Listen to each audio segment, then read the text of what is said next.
আমরা নিরপেক্ষ নই, আমরা মুক্তিযুদ্ধের পক্ষে। শুধু দর্শক শ্রোতা, দৃষ্টিকোণ একাত্তরের পক্ষ থেকে আপনাদের স্বাগত জানাই। আমি আজকে ভূমিকাতে না গিয়ে আমরা সরাসরি আমাদের আলোচনায় চলে যাব। আমাদের সাথে আজকে আলোচনায় যুক্ত হয়েছেন তাজুল ইমাম। তিনি একজন বীর মুক্তিযোদ্ধা, সবচাইতে বড় পরিচয় তার এটাই। এবং এছাড়া তিনি একজন কালচারাল মানুষ। আমেরিকাতেও তিনি এখন একটা কালচারাল সংগঠন উনি পরিচালনা করেন, যুক্ত আছেন। এবং ভীষণভাবে 5ই আগস্টের পরে বিশেষ করে বাংলাদেশের পক্ষে যে দু একজন মানুষ কথা বলেছেন বীর মুক্তিযোদ্ধা, তার মধ্যে তাজুল ইমাম, আমাদের প্রিয় তাজু ভাই একজন। তাজু ভাই, আপনাকে দৃষ্টিকোণ একাত্তরের পক্ষ থেকে স্বাগত জানাই। ধন্যবাদ লোপা, তোমাকেও। আর শ্রোতা দর্শক যারা শুনবেন তাদের সবাইকে শুভেচ্ছা জানাচ্ছি। আহ, আহ, দর্শক শ্রোতা, আমি একটু বলতে চাই যে আমাদের দৃষ্টিকোণ একাত্তর তো একদম প্রথম দিককার 5ই আগস্টের পরে যে চ্যানেলগুলো হয়েছিল তার মধ্যে একটা। তো ওই চ্যানেলে যে যারা যুক্ত ছিলেন, এখনো আছেন, একদম আমাদের পরিবারের মতো, শুরু থেকেই যারা কথা বলেছেন, তার মধ্যে তাজুল ইমাম কিন্তু, তাজু ভাই কিন্তু একজন। তাজু ভাই এই জন্য দৃষ্টিকোণ একাত্তরের পক্ষ থেকে ভীষণভাবেই কৃতজ্ঞতা জানাই। তাজু ভাই, দেখেন আমাদের জুলাই 24 পর থেকে এখন আরেকটা জুলাই শুরু হলো। এই জুলাই নিয়ে সোশ্যাল মিডিয়াতে ভীষণভাবেই একটা আপনি দেখেন সরগরম বলা যায়। আপনার দৃষ্টিকোণ থেকে জুলাইটাকে আপনি কেমন করে দেখছেন, জুলাই 24 থেকে এই সময়টা পর্যন্ত? হ্যাঁ, এই এই সুন্দর প্রশ্ন। আমি নিজেও ভেবেছি, অনেক গভীর ভাবে ভাবছি এবং লক্ষ্য রাখছি কি হচ্ছে দেশে। আহ, এই সুদূর প্রবাসে থেকে বা এই বয়সে এসে এর প্রতিকার করার কতটুকু শক্তি আমার আছে আমি জানি না, খুবই সামান্য, কিন্তু বলতে তো পারবো। মানুষের বিবেক জাগানিয়া কিছু কথা, কিছু প্রশ্ন তুলে ধরতে পারবো, মানুষ যাতে নিজের সঙ্গে নিজে কথা বলে। হ্যাঁ, জুলাইয়ে যে আন্দোলন হয়েছিল সেটা ছিল ছাত্র আন্দোলন, কোটা বিরোধী আন্দোলন। আমি একজন মুক্তিযোদ্ধা হিসেবে সেই কোটা বিরোধী আন্দোলনের বিপক্ষে অবস্থান নিয়েছিলাম। হ্যাঁ, আমার নিজস্ব যুক্তি আছে, সেটা আজকে এই মুহূর্তে আমি সেটা প্রাসঙ্গিক হবে না। বাট আমি কোটার পক্ষে ছিলাম। হ্যাঁ, আমি চেয়েছিলাম কোটা থাকুক, বঞ্চিত মুক্তিযোদ্ধাদের সন্তানেরা যদি মেধাবী হয় তারা যেন সুযোগ পায়। আর প্রান্তিক জনগণ, আমাদের যারা আদিবাসী সম্প্রদায় এবং তৃতীয় লিঙ্গের মানুষ এবং মেয়েরা, বিশেষ করে গ্রামগঞ্জ থেকে আসা মেয়েরা, তারা যেন সুযোগ পায়, এটাই তো ছিল কোটা। সেটার মিস ইউজ হতে পারে কোথাও কোথাও, কিন্তু এই কোটাটা জরুরি ছিল। এটা যে জরুরি ছিল, আজকের তথাকথিত জুলাই যোদ্ধা যারা যারা নিজেদেরকে যোদ্ধা দাবি করছেন, তারা নিজেরাও বুঝতে পেরেছেন, মেয়েরাও বুঝতে পেরেছেন। আজকে ঢাকা বিশ্ববিদ্যালয় একটি মাদ্রাসাতে পরিণত হয়েছে, যেখানে মেয়েদেরকে বোরকা, হিজাব, নিকাব, হাত মোজা পরে আসতে হচ্ছে ক্লাসে, এবং কে যে ক্লাস করছে সেটা শিক্ষক নিজেও জানেন না। কেউ প্রক্সি দিচ্ছে কিনা সেটাও বোঝার উপায় নেই। যাকে এই জুলাই যোদ্ধা যারা নিজেদের দাবি করেন এবং যারা সেই 5ই আগস্টের সেই জুলাই আগস্টের ছাত্র আন্দোলনকে সরকার পতনের আন্দোলন, রেজিম চেঞ্জের আন্দোলন রূপান্তরিত করেছিলেন, তারা কিন্তু আজকে অপাঙ্কেয়। সেই সময় তারা খুব সরগরম, মাইক হাতে গলা ফাটিয়ে মাইকের চেয়েও জোরে চিৎকার করে কথা বলতেন, বক্তৃতা দিতেন। হ্যাঁ, কিন্তু ওই রাজুতে আয় বললে কেউ আর রাজু ভাস্কর্যের সামনে আজ আর ছুটে আসে না, বরং ফোনটা পাওয়ার অফ করে রেখে দেয়। কেন এমন হলো? কারণ সাধারণ ছাত্রছাত্রীরা বুঝে গেছে যে তারা প্রতারিত হয়েছে। স্বাধীনতা বিরোধী চক্র তাদের কোটা আন্দোলনকে চাগিয়ে তুলে সরকার পতনের বিধ্বংসী অভ্যুত্থানে পরিণত করে তারা সাফল্য কেড়ে নিয়েছে। জুলাইয়ের কোটা বিরোধী আন্দোলন শুরু হয়েছিল বঙ্গবন্ধুর নামে। অদ্ভুত ব্যাপার, আমার মনে আছে লোপা, তোমার নিশ্চয়ই আছে। মুক্তিযুদ্ধের নামে জয় বাংলা দিয়ে পোস্টারে লেখা হয়েছিল আর দাবায় রাখতে পারবা না।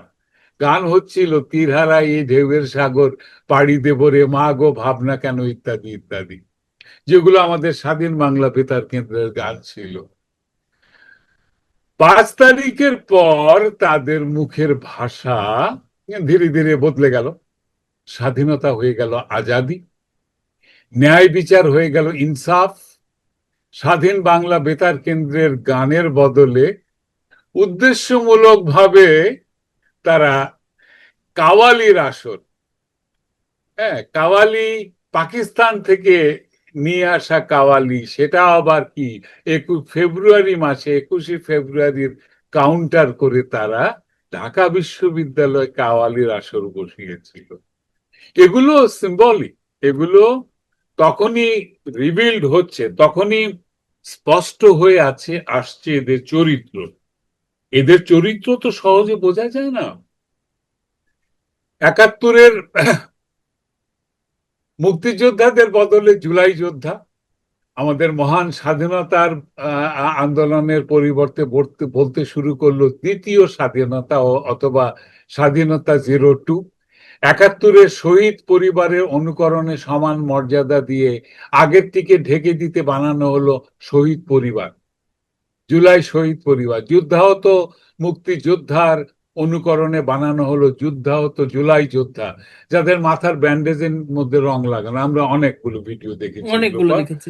আমি হ্যাঁ একদম অনেকগুলো দেখেছি। ও বলেছে, এই অতি সম্প্রতি দেখলাম যে আমার যে সহযোদ্ধা আহত হয়েছে, আমার মাথায় যে রক্তের দাগ ব্যান্ডেজের উপর, এটা ওর রক্ত, ওর রক্ত। ও কোথায়? ও হাসপাতালে। আমি পথে মিছিল করছি, আমার মাথায় একটু ব্যথা পেয়েছি, আমার হাতেও ব্যথা পেয়েছি, কিন্তু এই রক্তটা যেটা দেখছেন, মানে সাংবাদিক তো বলছিল ব্যান্ডেজ খোলেন, ব্যান্ডেজ খুলবে না, বলছে যে এটা ওর বন্ধুর রক্ত মাথায় মেখে এসছে ব্যান্ডেজের মধ্যে। এই যে প্রতারণা, একটা অত্যন্ত নির্বোধ প্রতারণা। প্রতারণা করে তো চালাক লোকরা, ওদের চালাকরা কিন্তু মানে রুটি হালুয়া নিয়ে গণভবনে, বঙ্গভবনে বসে আছে, হ্যাঁ। আর এরা রাস্তায়, এই বুড়বক আহাম্মকের দল এই বৃথা প্রতারণা করে এটাকে, জুলাইয়ের এই এই এই সংঘাতকে এরা একটা মহানত্ব দেওয়ার চেষ্টা করছে। ফ্যাসিস্ট নাম দেওয়া শুরু হলো। পাকিস্তানি সেনাবাহিনীর মতো কুখ্যাত 71-এর পরাজয়ের কুখ্যাত করে বানানো হয়েছিল ফ্যাসিস্ট নাম দিয়ে আওয়ামী লীগ সরকার। পাকিস্তানি মিলিটারিরা তো আওয়ামী লীগকে ফ্যাসিস্ট বলেছে, এরাও সেটা মূলত মূলত জামাতে ইসলামের 71-এর পরাজয়কে ঢেকে দিতে এগুলো তৈরি করা হয়েছিল। আর এসব কুকর্মের শক্তি ছিল হাসনাত, নাহিদ, আসিফ মাহমুদ, মাহফুজ গংরা। আর এদের সাথে উপদেষ্টা কারা ছিল আমরা তো আসিফ নজরুল, ডক্টর ইউনূস, এগুলো তো আমরা জানি। কাজে তাদের পতন ছিল। আর এসব কুকর্মের শক্তি ছিল এরা যারা, তাদের পতন ছিল সময়ের ব্যাপার। এখন কি তাদের পতন হয়েছে? যে এনসিপি নাম দিয়ে যে অর্গানাইজেশনটা চারা বানানো হয়েছিল, ওটা কিন্তু চারাতেই শেষ, তাই না? আপনি কি এটা দেখেছেন যে এনসিপির একটা মানে তারা একটা কর্মসূচি গঠন করেছে। প্রথমে পড়েছিল তারা সব জায়গায় যাবে, 64 জেলায়, তারপরে তারা গোপালগঞ্জে নিরাপত্তার স্বার্থে যাবে না আর কি, বাতিল করেছে তাদের কর্মসূচি। এটা দেখেছেন আজকে তারা এনসিপি? এটা, তারা তো বলেছিল যাবে। তারা তো এটাও বলেছিল, ঠিক ওই জুলাই আন্দোলন আগস্টের মধ্যে যে প্রবল বন্যা হলো, হ্যাঁ, তারা বললো যে তারা বন্যা ত্রাণ করবে, তারা বন্যা ত্রাণে যাবে। কিছু ক্যামেরায় ছবিও দেখলাম, হ্যাঁ। তারপরে 11 না 12 কোটি টাকা লোকে তাদেরকে দিল। সেই টাকা মাজারের ইয়ের যেভাবে দান বাক্স যেভাবে হিসাব করা হয় খুলে, সেইভাবে টাকার বান্ডিল খুলে খুলে তারা হিসাবও করলো। এগুলো সব ভিডিওতে দেখেছি, এগুলো ভিডিও ডকুমেন্টেশন আছে। তারপরে সেই সেই টাকা কিন্তু ওখানে গিয়ে পৌঁছায়নি। কেন পৌঁছায়নি? কারণ এইসব মানে ছন্ন ছাড়া গ্রাম থেকে আসা মাদ্রাসার ছাত্র, এরা জীবনে পায়নি কিছু কখনো। এরা যখন টাকার গন্ধ পেয়েছে এবং টাকা দিয়ে সব কেনা যায় এটা বুঝে ফেলেছে, তখন এরা কিন্তু অর্থ লোভী হয়ে উঠল। এরপরে কি চললো আমরা তো দেখতে পেলাম। স্কুলের শিক্ষকদেরকে, মানে ইউনিভার্সিটির প্রফেসর যারা অধ্যাপক, তাদেরকে গলায় চড় মেরে, মানে গালে চড় মেরে গলায় ইয়ের গামছা লাগিয়ে চেয়ার থেকে টেনে বের করে ফেলে মাটিতে ফেলে তাদেরকে পদত্যাগে বাধ্য করেছে। অনেকে নিজেদের সম্ভ্রম রক্ষার জন্য জাস্ট পদত্যাগ করিলাম বলে সাইন করে দিয়েছেন, দেখেছো নিশ্চয়ই তুমি এগুলো। হ্যাঁ, দেখেছি। শিক্ষকদের গায়ে হাত তুলেছে এরা। এরা কি করে ছাত্র হতে পারে? এবং বলেছে, আমি আমি ইয়েতে অনেকেই দেখেছেন, এটা ভাইরাল হয়েছিল ভিডিওটা। এক সিলেটি স্কুলের ছাত্র বলছে যে আমার খুব মজা লেগেছে যে অঙ্ক স্যারের গালে আমি একটা চড় মারতে চর পেরেছি। মারতে পেরেছে। হ্যাঁ, আহা আহা আহা। একজন শিক্ষক যিনি সারা জীবন ডেডিকেট করেছেন মানুষ করার জন্য ছাত্রকে, সেই ছাত্র তার গালে চড় মেরে ফুর্তি করে বলছে আমার খুব ভালো লেগেছে স্যারকে একটা চড় মারতে পেরেছি। ওরে মূর্খ, তোর লেখাপড়া হবে না রে, তুই তুই মানুষ হতে পারবি না। পয়সা দিয়ে হয়তো একটা সার্টিফিকেট কিনতে পারবি, কিন্তু মানুষ হতে পারবি না, কারণ শিক্ষককে অপমান করেছিস। ডক্টর ইউনূস ক্ষমতা হাতে নিয়ে তোর ছাত্র তরুণদের তিনি ক্ষমতার হিস্সা তুলে দিলেন। তারা কেউ দাবি করেনি তখন, তারা কেউ মন্ত্রী হতে কিন্তু তখনও চায়নি, কিন্তু উনি করে দিলেন। মানে মাছকে তিনি চার খাওয়ালেন আগে। আমরা মাছ ধরার সময় আগে চার ফেলি না, তখন মাছ ভিড় করে এসে তখন বড়শি ফেলি। এক্স্যাক্টলি একই ফর্মুলায় এই ইউনূস লোক, তিনি এই ছাত্রদের হাতে ক্ষমতায় সচিবালয়ে বসাতে নিয়ে গেলেন। প্রতিটি সরকারি প্রতিষ্ঠানে ছাত্র প্রতিনিধি নামে অরাজনৈতিক এই নিয়োগ এই অল্প বয়সীদের চরিত্র নষ্ট করে দিয়েছে। যেখানে চোখের সামনে টাকা উঠছে সেখানে ছাত্রত্ব এখনো যাদের গা থেকে মুছে যায়নি, তাদেরকে নষ্ট হবার জন্য আর কি লাগে? এটা তো তরুণদের সামনে মাদক ও জুয়ার হাতছানির মতো। ডক্টর ইউনূস দেশের তরুণদের, যাদের কেউ কেউ সত্যিকারের রাজনৈতিক ভবিষ্যৎ ছিল, যারা কেউ বড় নেতা হতে পারত, তাদেরকে তার অঙ্কুরেই তাদের বিনষ্ট করে দিলেন। এদেরকে এই চার খাইয়ে, এই অর্থের লোভ লোভ এবং ক্ষমতার লোভ দিয়ে চার খাইয়ে চাঁদাবাজ বানিয়ে অঙ্কুরই ধ্বংস করে দিলেন। জুলাইয়ের মহাতারকা এখন চোর, জোচ্চোর, লুটেরা, চাঁদাবাজ, এদের দুর্নীতির বিচার আজ হোক কাল হোক হবেই, এটা আমরা ভরসা রাখতে পারি। কিন্তু ডক্টর ইউনূস তো একজন ব্যবসায়ী। এনজিও ব্যবসার প্রয়োজনে মনে করলে পৃথিবীকে টাকার বিনিময়ে ধ্বংস করে দিতে প্রস্তুত। ডক্টর ইউনূস, আচ্ছা আমাকে বলো দেখে, আমি মূর্খ, কিছু জানি না, ডক্টর ইউনূস এ পর্যন্ত 50 থেকে 60টা পুরস্কার পেয়েছেন বিভিন্ন জায়গায়, বিভিন্ন দেশে। তার নামে রীতিমতো মানে থিসিস করা যাবে যে তিনি কত পুরস্কার পেয়েছেন, নোবেল সহ। হ্যাঁ, আমার কথা হলো, কেন পেয়েছেন? পৃথিবীর কোথায় তিনি শান্তির সপক্ষে একটি বাক্য ব্যয় করেছেন যে তাকে শান্তিতে নোবেল প্রাইজ দিতে হবে? অর্থনীতিতে দিলেও তাও বুঝতাম। হ্যাঁ, অর্থনীতিতে দিলেও না হয় বুঝতাম। হ্যাঁ, অর্থনীতিতে তো তিনি যেটা পেয়ে, মানে তিনি যে যে গ্রামীণ ব্যাংকের কথা বলা হয় তার উদ্ভাবন, এটা তার উদ্ভাবন নয়, আমি দুঃখিত। এটা তিনি চুরি করেছেন তার সহকর্মীর কাছ থেকে, তাকে বঞ্চিত করেছেন। এবং নোবেল প্রাইজটাও কিন্তু তিনি অর্ধেক পেয়েছেন, বাকি অর্ধেক কে পেয়ে? ওই মেয়েটাকে পাশে দাঁড়িয়েছিল যে, যে নোবেল প্রাইজ একই সঙ্গে যৌথভাবে পেল। হ্যাঁ, ওর তো আর কোনো খোঁজই পাওয়া যায় না। ও তো গায়ে, ওকে ওকে কি গুম করে ফেলেছে নাকি মেয়েরা? আমি সেটাই ইয়ে করি, চিন্তা করি। তাকে কোথাও আর দেখা যায়নি। সে কে জানো? সে সম্ভবত, আমি ধারণা থেকে বলছি, গ্রামীণ ব্যাংকের যে ঋণ নিয়ে যে মেয়েরা তাদের অর্থনৈতিক পথ সুগম করেছে, হ্যাঁ, ও তাদের প্রতিনিধি।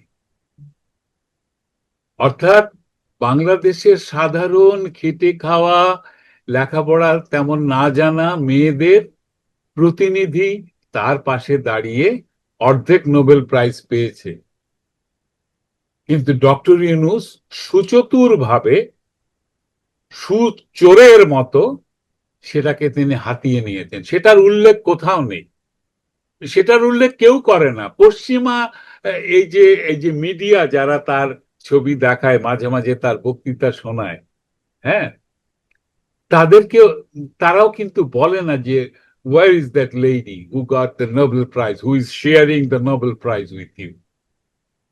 তারা কখনো জিজ্ঞেস করে না, কোনো মিডিয়াই জিজ্ঞেস করে না। আর বাংলাদেশের মিডিয়া তো জুতার কালি আর ব্রাশ নিয়ে প্রস্তুত, যখনই স্যার আসবেন ভালো করে ঘষে চকচকে করে দেবে তার। মেটাফরিক্যালি বলছি আমি, মানসিকতাটা এরকম। আর আচ্ছা, আহ, তাজু ভাই, হ্যাঁ, সরি, এই যে জুলাই নিয়ে আমাদের যে আমাদের যে ভাষার মানে আমাদের যে নর্মস, আমাদের যে প্রত্যেকটা সমাজেই এই যে ভাষার একটা ভয়ঙ্করভাবে একটা অপপ্রয়োগ, বাজে বাজে ভাষাকে স্ট্যাবলিশ করা, এবং ইউনুস নিজে স্বয়ং, যে আপনি যদি হাদির কথা বলেন, নারীর যৌনাঙ্গ নিয়ে যার স্লোগান, মানে কত স্লোগান, স্লোগানই মানুষকে বাংলাদেশের বাঙালির একটা বিশাল বড় অস্ত্র, যারা এত সুন্দর সুন্দর স্লোগান, সেখানে নারীর যৌনাঙ্গ নিয়ে একটা স্লোগান দেশে পপুলার হয়ে গেল। এবং ধীরে ধীরে দেখেন জুলাই নিয়ে, জুলাই পক্ষে বিপক্ষে নানা ধরনের ভাষা, এবং এটা না খুব স্বাভাবিক হয়ে যাচ্ছে। হ্যাঁ, আমি এইটা নিয়ে দেখি আপনি কি এই বলেন? যে আপনি আমাদের তো একজন কালচারাল মানুষ। ফজলু ভাই, মুক্তিযোদ্ধা ফজলু ভাই এখন সাংসদ হয়েছেন জি। বিএনপির। হ্যাঁ, ফজলু ভাইয়ের বাসার সামনে যে স্লোগানগুলো দিয়েছিল, মুখে উচ্চারণ করার মতো নয়। এই হাদি, ওসমান হাদি, এদের যাকে তারা বিপ্লবী বানিয়ে, এটা অবশ্য এটা একটা সম্পূর্ণ বানোয়াট একটা ডক্টর ইউনূস ব্যবহার করতে। ওসমান হাদিকে বলির পাঠা বানিয়েছিলেন তিনি, এবং সেটা সে জীবদ্দশায় বুঝতে পারেনি। আবু সাইদের লাশ যেভাবে ফেলে সরকার পতন হয়েছিল, ঠিক, যদিও অনেকেই সেই লাশ পড়ছে, কিন্তু ব্র্যান্ডিং হয়েছিল আবু সাইদ, নির্বাচন পেছাতে সেই একই ফর্মুলায় লাশ পড়ে গেল ওসমান হাদি, নির্বাচনটাকে পিছিয়ে দেওয়ার জন্য। কারণ জামাত কিন্তু বুঝতে পারছিল যে ওরা টিকতে পারবে না। আওয়ামী লীগকে টোটালি বাদ দেওয়ার পরেও বাকি যে ভগ্নাংশ, সেই ভগ্নাংশের মধ্যে জামাত জিততে পারবে না, এটা ওরা বুঝতে পেরেছিল। তো ওদের একজন হিরো দরকার। এই বলির পাঠা হলো গিয়ে ওসমান হাদি। আর ওসমান হাদি কেন বীর বানানোর চেষ্টা, কেন তাকে গার্ড অফ অনার দেওয়া হলো ন্যাশনাল? সে তো ধর্ষকামী। সে যে স্লোগান দিয়েছে, এটা ধর্ষণের হুমকি। এই যে জুলাই যুদ্ধ যারা করছেন, নিজেদেরকে যোদ্ধা দাবি করছেন, বাংলাদেশের ৭১-এর মহান মুক্তিযুদ্ধের মুক্তিযোদ্ধাদের কাউন্টার হয়ে দাঁড়িয়েছেন আপনারা। আমাদের স্লোগান ছিল জয় বাংলা, জয় বঙ্গবন্ধু। হ্যাঁ, আর আপনাদের স্লোগান আপনারা নিজের মায়ের সামনে উচ্চারণ করতে পারবেন, আপনাদের বোনের সামনে উচ্চারণ করতে পারেন অশ্লীল, অশালীন, অসভ্য ভাষা। অসভ্য ভাষা দিয়ে কখনো মহান কিছু হয় না। তাহলে খেউর বা খিস্তি লিখে নোবেল প্রাইজ পেয়ে যেতেন অনেকেই, তাই না? খিস্তি ভাষা তো ইয়ে বিশ্ব ইয়েতে বরেণ্য নয়, কোথাও বরেণ্য নয়। কোন সভ্য দেশ খিস্তি হজম করে না, খিস্তি নেয় না, খিস্তিকে ভালো বলে না। আপনারা দেশের জন্য কাজ করছেন, অথচ দেশের নারীদের আপনারা সম্মান করেন না। দেশের নারী বলতে কিন্তু আমি আপনাদের মা বোনকেও বুঝিয়েছি, আপনাদের বিন্দু মাত্র সম্মান নেই। এই যে হাদির, যার জীবনী আপনারা শিক্ষা পাঠ্য বইয়ে দিতে চাচ্ছেন, কি দেবেন? তার স্লোগান কি ছিল? 5 বছরে 6 বছরের একটা বাচ্চা মেয়ে, একটা ছেলে ওইটা শিখবে? এইটা হবে দেশ? এখন যখন দেখি কোথাও কোনো গ্যাদারিং হয়, সামনেই তো ক্যামেরা দাঁড়িয়ে যায়, সবার হাতেই মুঠোফোন।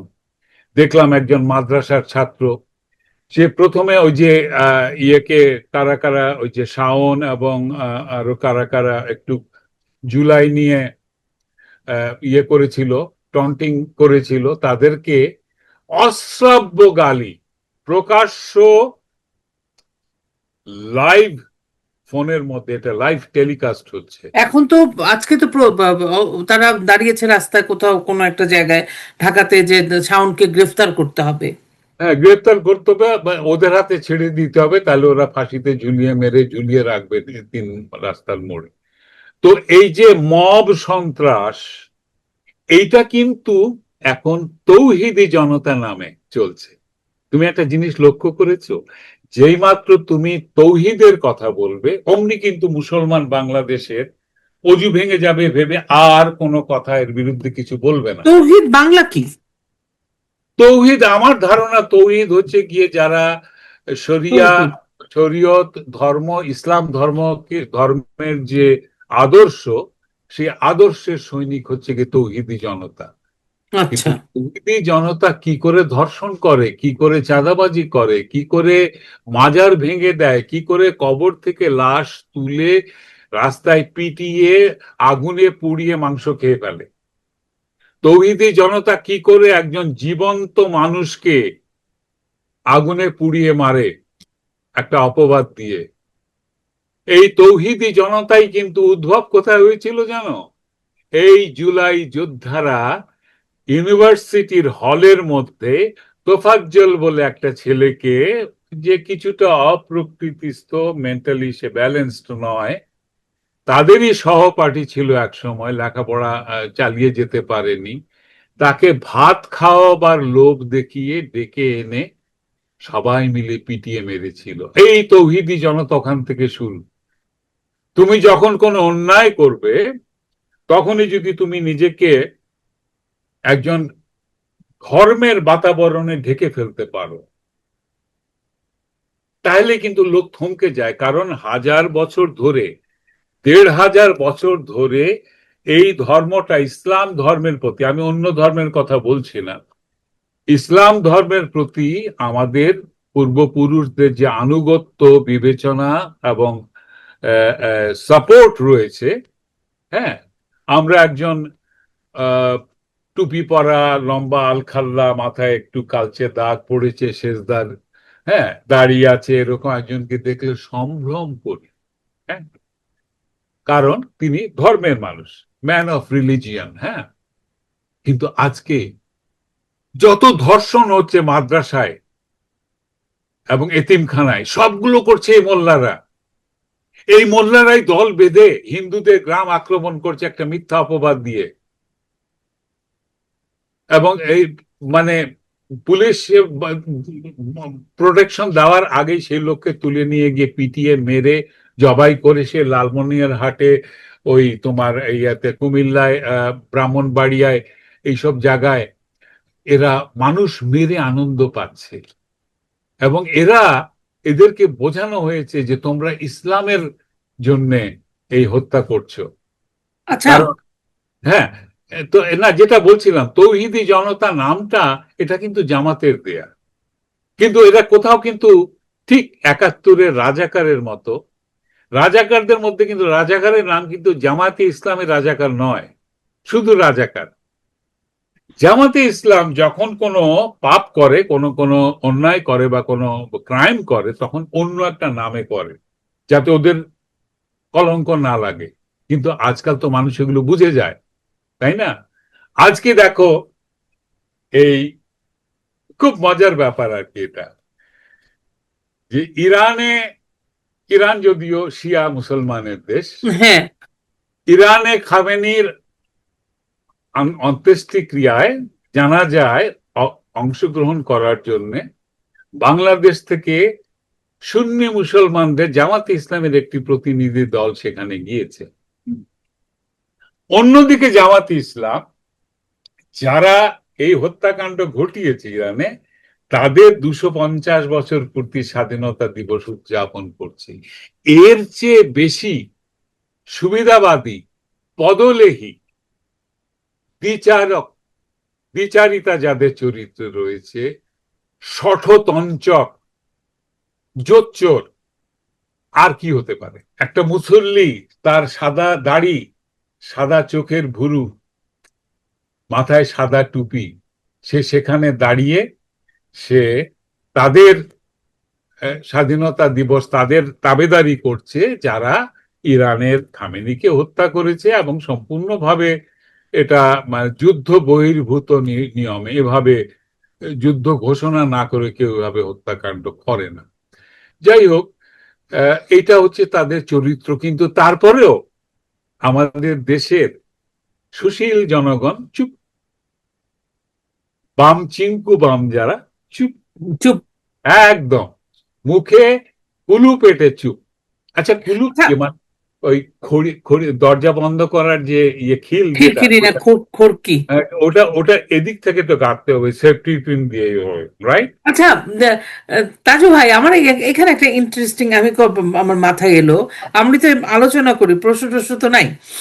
আপনি একটা একটা বিষয় বললেন, যারা নাকি মানে ফিল্ড লেভেলে যারা নাকি এই যে 5ই আগস্টের ঘটনাটাতে যাদেরকে নামানো হয়েছিল, সেটা এই যে যারা নামিয়েছিল এবং পরবর্তীতে আপনাদের যদি আমরা সাংবাদিক, কবি, সাহিত্যিক, তারপরে বুদ্ধিজীবী, সুশীল, সংবাদ মাধ্যমের, আপনি যেমন মতিউর রহমান নিজেই বলেছে, প্রথম আলো সম্পাদক, যে উনি চেয়েছে জুলাই আগস্টে যখন এগুলো হচ্ছিল তখন উনি চেয়েছে শেখ হাসিনা সরকারের পতন হোক। তার মানে কি, আমরা যে ডিপ স্টেট বলি, হ্যাঁ, আমাদের বাংলাদেশেও তো এরকম একটা ডিপ স্টেট কাজ করতে, একটা সিন্ডিকেট কাজ করেছে, তাই তো? এই যে আপনি বলেন চিঙ্কুবাম, চিঙ্কুবামরা বরাবরই মুক্তিযুদ্ধের আগে থেকে মুক্তিযুদ্ধের বিপক্ষে, চীন মুক্তিযুদ্ধের বিপক্ষে ছিল। তো আপনি এই যে সুশীলগুলো, যাদের আপনাদের এখানে আছে না একটা প্রেস মিনিস্টার, ওকে নিয়ে আমি একটু আগে শো করলাম, গোলাম মুর্তজা, আপনি দেখেন এরা প্রকাশ্যে এখন বিভিন্ন, জোনায়েদ সাকি কত বড় বড় কথা বলতো, এখন মন্ত্রী হয়ে গেল, জাহিদুল ইসলাম তথ্য উপদেষ্টা হয়ে গেল। এই সুশীলগুলো সেগুলা থেকে বেরিয়ে, যেমন জিল্লুর রহমান একজন সাংবাদিক, তার বউ বিএনপির একটা এমপি হলো, কোটা বিরোধী আন্দোলন দিয়ে গিয়ে এই যে সুশীলদের চরিত্রটা একটু বলেন না। এরা না মহাপাপ। আমি একটু খোঁজ নিয়েছি, বহুকাল আগে মাহফুজ আনামের সঙ্গে আমার পরিচয় হয়েছিল এই নিউ ইয়র্ক শহরে, প্রায় 81-এ। তো কত বছর হলো বলো, প্রায় 46 বছর হবে, তাই না? অনেক বছর, হ্যাঁ। অনেক বছর। তখন তিনি তরুণ, তার সুন্দর একটা পরিবার, তার আরেক বন্ধুর সঙ্গে আমার, তিনিও জাতিসংঘে কাজ করতেন। আর মাহফুজ আনাম সম্ভবত ওয়ার্ল্ড ব্যাংকে ছিলেন, এই ধরনের কিছু হবে ভাই, ওই সময় আমি অত কথা জিজ্ঞেস করিনি। ওদের একান্ত পারিবারিক পরিবেশে আমাকে পরিচয় করিয়ে দেওয়া হয়েছিল, কারণ আমি একজন গায়ক।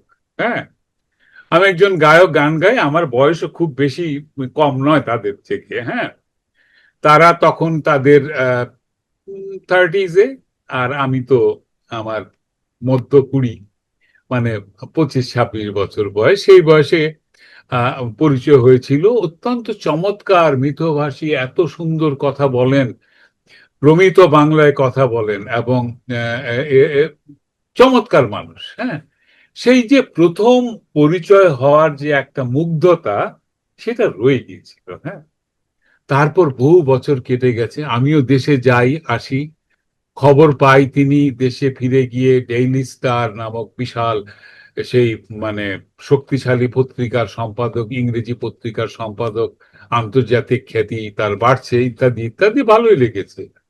পরে পরে আমি যখন দেখলাম যে এরা অদ্ভুত একটা রোল প্লে করে, এইটা আমি বুঝিনি। হ্যাঁ, ওরা আওয়ামী লীগকে যে তেল দেয় না তা নয়, দিয়েছে, সুবিধাটুকু নিয়েছে, আবার সমালোচনাও করছে। তো আমার ধারণা হলো এরা সম্ভবত যে কোনো সরকার এলেই তাকে বলে রাখে, দেখেন আমরা তো করে খাই, আপনাদের যা কিছু সবই ঠিক মতো যাবে, কিন্তু ক্যামোফ্লেজ হিসাবে আমাদের আপনাদের কিছু সমালোচনাও ছাপতে হবে। হ্যাঁ, তা নইলে তো লোকে আমাদের নিরপেক্ষ ভাববে না। আর তখন হবে কি, আমরা যেটা বলবো সেটা লোকে বিশ্বাস করবে। হ্যাঁ, তো তারা শেখ হাসিনার ক্ষমতার পরিবর্তন চেয়েছেন, এটা স্পষ্ট করে আগেও বলেছেন তারা।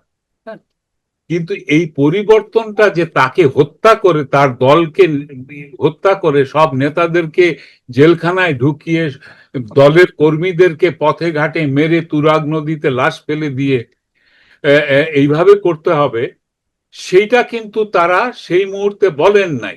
কিন্তু তারা এখন সেটাকে সমর্থন করছেন, যদিও তাদের পশ্চাৎ দেশে আগুন লেগেছিল কদিন আগে। এখন আমার কাছে মনে হচ্ছিল ভাই আগুন লাগানোটাও সম্ভবত এটা অল প্রি প্ল্যান, মানে মানে সব নাটক, এটা তো বাইরের দিকে সব লেগেছে, নাটক। হ্যাঁ, এভাবে ভিতরে তো সেভাবে হয় নাই। হ্যাঁ, সব নাটক সরিয়ে প্রথম নিয়েছে, আলো। সব একটুখানি আগুন লাগিয়েও আচ্ছা ঠিক আছে সব সামলে দেব।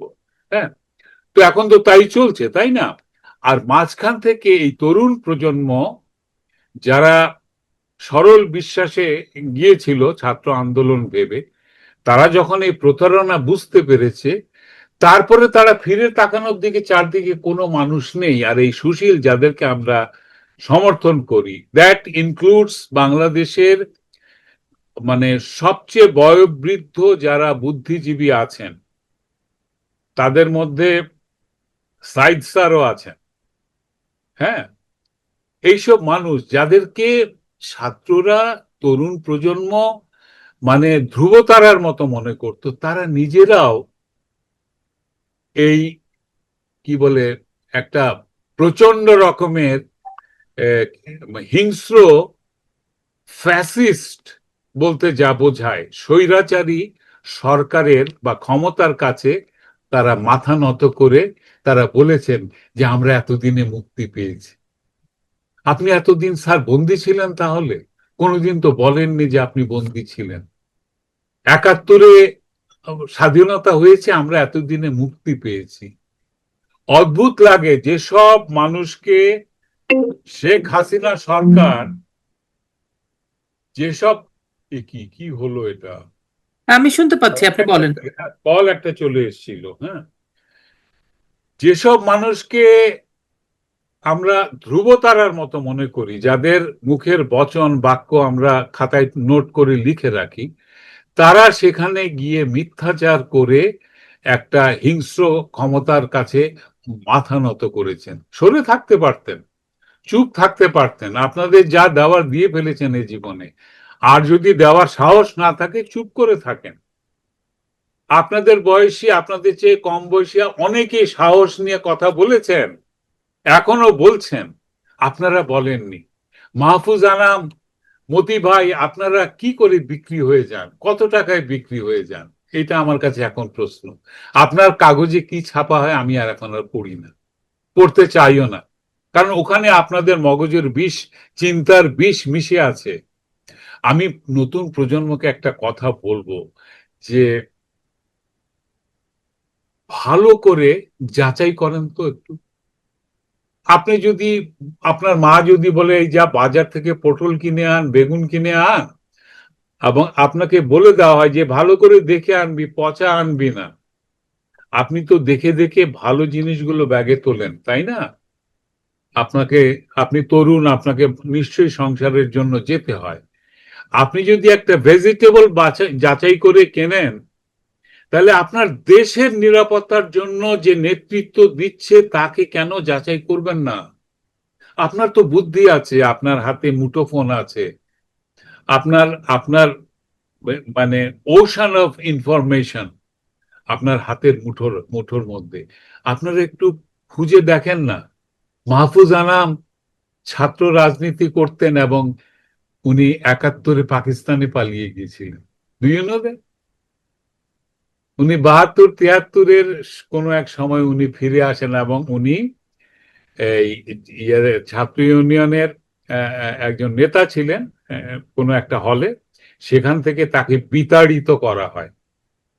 হ্যাঁ, বিকজ তিনি পাকিস্তানে পালিয়ে গিয়েছিলেন বলে। আজকে তিনি বাংলাদেশের ভাগ্য নিয়ন্তাদের একজন। আমার খুব কষ্ট লাগে, খুব দুঃখ লাগে। It's like fall of a hero. তুমি একজনকে বীর মনে করো, কিন্তু অকস্মাৎ তুমি দেখলে সে আসলে একজন চাটুকার।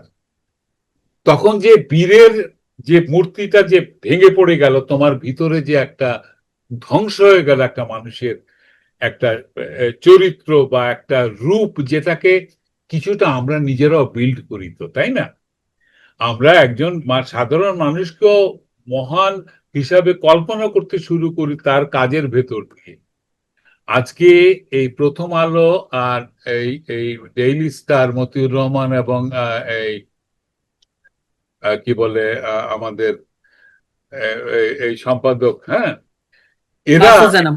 মাহফুজা নাম, এরা নিজেদের, এরা কি জানতেন যে ওদেরকে অনেক সাংবাদিক, অনেক ছাত্র, অনেক বুদ্ধিজীবী তাদেরকে আদর্শ মানুষ মনে করতেন? কিন্তু তারা তো সেটা হারিয়ে ফেললেন। এখন আমি শুধু এটাই বলি নতুন প্রজন্মকে, একটু যাচাই করেন। আমার বয়সী যারা আছে তাদেরকে আমি বলি একটু যাচাই করে দেখেন, ব্লাড সুগারটা একটু মাপেন, কতখানি হাঁটতে হবে একটু জেনে নেন। হ্যাঁ, ঠিক একইভাবে দেশের কথা একটু ভাবেন। শেখ হাসিনা ফ্যাসিস্ট পতন হয়েছে, চলে গেছে, গুম খুন করতো, এই করতো, সেই করতো, এখন কেন লাশ ভাসছে? কারণ ৭১-এ অন্তত পক্ষে ১০ লক্ষ মানুষের লাশ নদীতে ফেলে দিয়েছিল পাকিস্তানিরা। রাজশাহীতে যারা আছেন তারা জানেন, টি বাঁধের কাছে আপনাদের সেই ফায়ারিং স্কোয়াড ছিল, যেখানে গুলি করলে লাশটা নদীতে পড়ে যেত। আর ঠিক মানে যখন নদীতে ভরা পানি থাকতো ওই সময় করতো ওরা এই কাজটা। বাংলাদেশের এমন কোন নদীর নাম বলতে পারবেন? প্রায় ২০০০-এর মতো নদী আছে, ২ থেকে ২.৫ হাজার নদী, খাল। কোন জায়গাতে লাশ পড়েনি বাঙালির, পাকিস্তানি এবং ওরা তো রাজাকারের এগুলো বলে অত্যাচারে? মিথ্যা কথা বলতেছে। হ্যাঁ, এখন তো বলে, আপনি দেখলেন না কালকে মহিউদ্দিনের বইটা পড়েছিলেন? মহিউদ্দিন আহমেদ প্রথম আলোতে যে একটা ইয়ে লিখেছে, যে ফিচার, যেখানে সে, আপনি পড়েছেন কিনা আমি জানি না। পড়িনি, আমি তো পড়ি না এগুলো, এখন মানে বাদ দিয়েছি আর কি, আমার মাথা গরম হয়ে যায় বলে। সে বলতে চাইছে যে ওখানে নাকি রাজাকার যদি 2 লাখ থাকে, মুক্তিযুদ্ধ 2 লাখ ছিল, মুক্তিযুদ্ধ এটা ষড়যন্ত্র পাকিস্তানের সাথে হয়েছিল, ভারতীয়রা ষড়যন্ত্র। তো ওকে পয়সা দিয়েছে ও বলছে, কিন্তু সেটাই। এটা তো জামাতের কথা, ওকে দিয়ে বলাচ্ছে কেন, এই চাকরকে দিয়ে? আমরা তো চাকরের কথা শুনবো না, আমাকে মনিবকে ডেকে আন বেটা, মনিব কি বলে। মনিব তো ঠিকই দেখিয়ে দিল কি বলবে।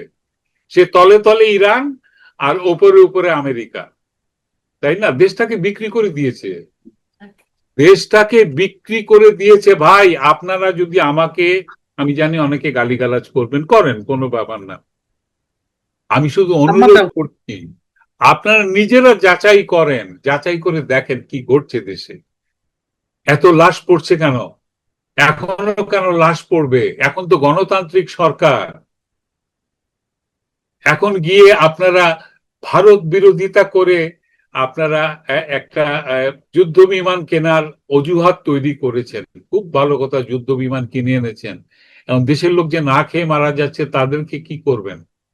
আপনার ব্যবসা চলে গেছে আন্তর্জাতিক আঙ্গিনাতে, যে ইয়ের গার্মেন্টস ব্যবসা অর্ধেকের বেশি গায়েব। হ্যাঁ, আচ্ছা, তাজু ভাই, আমি অনেকক্ষণ আপনি সময় দিলেন। আমি একটা বিষয় জানতে চাই, দুটো বিষয় অ্যাকচুয়ালি। আপনি তো দেখলেন যে পাকিস্তান, বাংলাদেশের সংসদ ভবনে, দক্ষিণ প্লাজায় একদম 250 বছরের উদযাপন হলো। এবং বাংলাদেশের গত 2 বছরে বাংলাদেশের সকল স্বাধীনতার স্মৃতিচিহ্ন, স্তম্ভ, স্কাল্পচার, 32 নম্বর সব ভেঙে বঙ্গবন্ধু দিয়েছে। ধ্বংস হয়ে গেল। একজন মুক্তিযোদ্ধা হিসেবে আপনি যখন দেখেন যে অন্য একটা দেশের এইভাবে সেলিব্রেশন করা হয় আমাদের সংসদ ভবনে, আপনার কি মনে হয়েছিল? এটা একটা বার্তা। ও যে দেশ বিক্রি করে দিয়েছে এটা তার প্রমাণ, এটা তার দলিল। আমেরিকার মতো একটা পরাশক্তিকে পায়ে তেল দিচ্ছে, অথচ ওরা ভেতরে ভেতরে আমেরিকাকে মুরতাদ এবং ইয়ে বলে, ইসলাম বিরোধী বলে ওরা বলে। হ্যাঁ, ওরা ইরানের পক্ষ নেয়, ইরান আক্রমণ করেছে, ইয়ার ওরা কি বলে, জেরুজালেম, ইয়ার প্যালেস্টাইনের পক্ষ নেয়, ওরা ইহুদিদের বিরুদ্ধে থাকে। অথচ এই ইহুদিদের সবচেয়ে বড় বন্ধু, ইহুদিদের সবচেয়ে বড় সাপোর্টার আমেরিকার স্বাধীনতা দিবস বাবা তোমাকে কেন পালন করতে হবে? তুমি তো বাবা তোমার দেশের স্বাধীনতা দিবস পালন করনি। 16ই ডিসেম্বরে প্যারেড বন্ধ করেছে বাংলাদেশের military. Shame on you guys, shame on you cowards. তোমরা দেশের জন্য কিচ্ছু করো নাই। বাংলাদেশের একমাত্র প্রথম মিলিটারি, প্রথম আর্মি মুক্তিযোদ্ধারা বাংলাদেশ স্বাধীন করেছিল। তোমরা তাদের সুফল ভোগ করছো, আর এখন তোমরা ভাড়াটে সৈন্য, অন্য দেশের পদলেহন করো।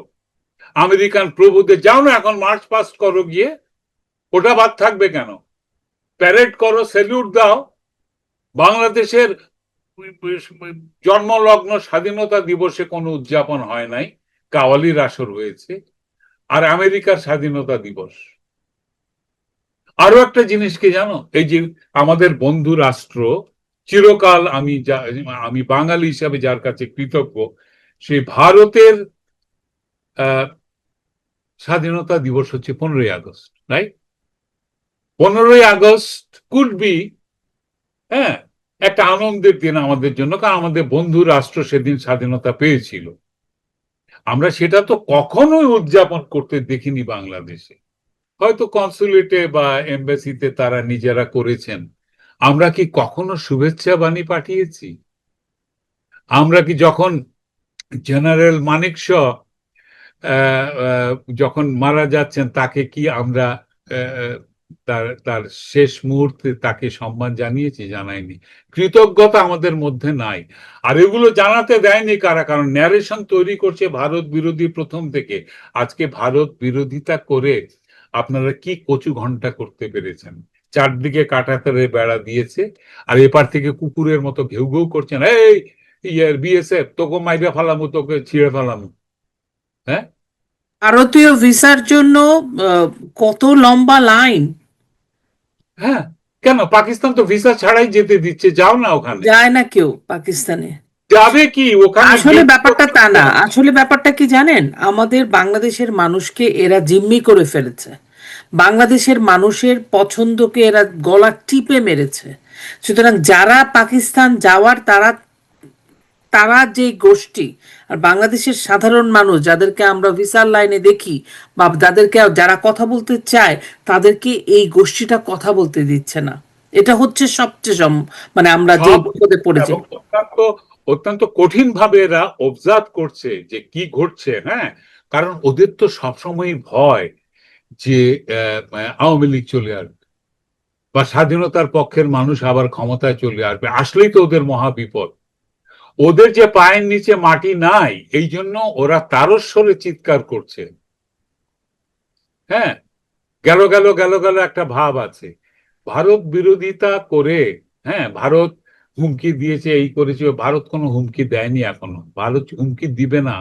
ভারত যখন দিবে তখন আর ওই নড়াচড়া করার সময় থাকবে না। না, চিকেন ওরা তো বলছে ভারতের কোনো শক্তি নাই, তাদের বাংলাদেশে আমেরিকা ঢুকে গেছে, ভারতকে তারা দিল্লি এই দখল তো, করে এই ফেলছে। তো পূজার কারণ জেনে গেলে যে আমেরিকা ঢুকে গেছে। আরে আমেরিকা তো ঘাড় ধাক্কা খেয়ে বেরিয়েও গেছে ইয়ে থেকে, ইরান থেকে, তাই এই না? পর্যন্ত কোনো ইনভেশন তো আমেরিকা আসলে বেসিক্যালি ঠিকঠাক মতো করতে পারে নাই, না, আপনি যদি দেখেন। আর ওখানে বাংলাদেশে ইনভেস্ট করলে চীনও তো বসে থাকবে না, তাই না? আর ভারতের জন্য এটা খুব সুখবর নয় যে অন্য একটা দেশ এসে ইনভেস্ট করবে। আর যদি করে, ধরে নি হাইপোথেটিক্যালি, চট্টগ্রাম বন্দর দখল করে ওখান দিয়ে করিডোর বানিয়ে ফেললো আমেরিকা, তাহলে এটা তো মেনেও নেবে বাংলাদেশ। কারণ দেখতেই পাচ্ছি 250 বছর পূর্তি হচ্ছে না, উদযাপন হচ্ছে।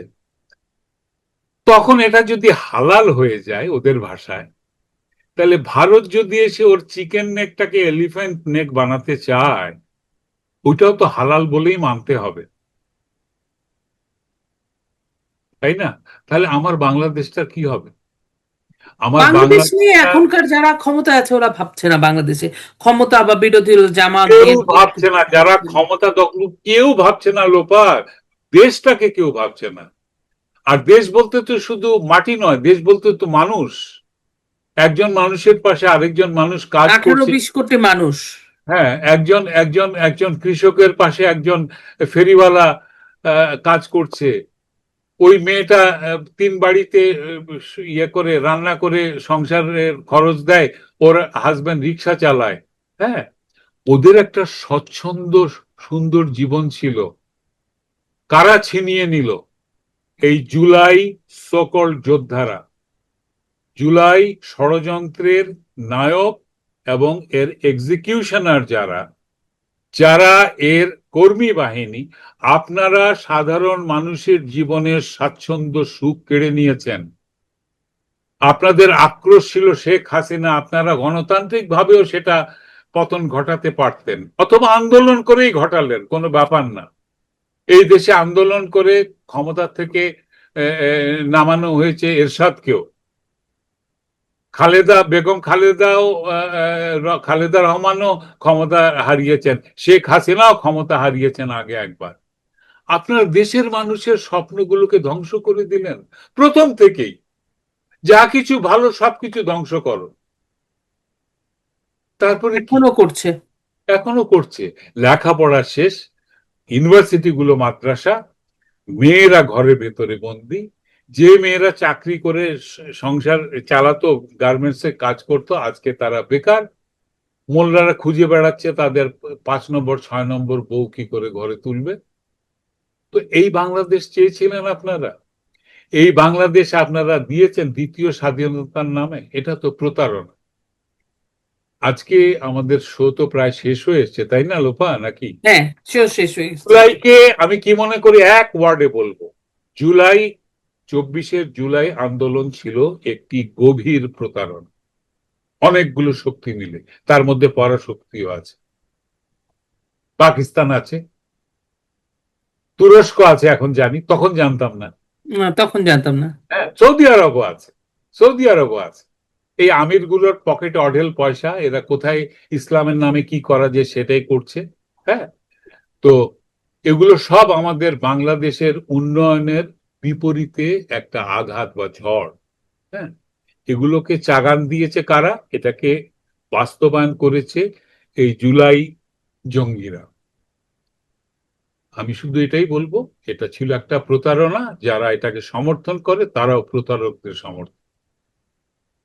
অনেক ধন্যবাদ তাজু ভাই, আবারও কথা হবে।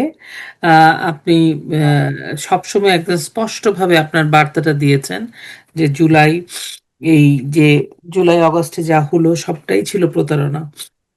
আমি আশা করি যে আমাদের তরুণ প্রজন্ম আপনাদেরকে যারা শোনেন তারা নিশ্চয়ই বুঝতে পারছেন, এবং বর্তমান বাংলাদেশের যে চিত্রটা সেটা দেখেও তো আসলে বুঝতে পারার কথা আসলে কি হলো।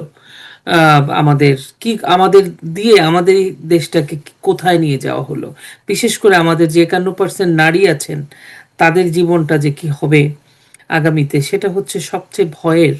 এবং দেখেন, কন্যা শিশুদের রেপ হয়ে যায়, মানে মাদ্রাসার ছাত্রদের বলাৎকার হয়ে যায়। ও মাই গড! তো কি বাংলাদেশ এটা? অনেক ধন্যবাদ দাজু ভাই, আপনি ভালো থাকবেন, সুস্থ থাকবেন। আমাদের দৃষ্টিকোণের পক্ষ থেকে আপনাকে আবারও কৃতজ্ঞতা জানাই।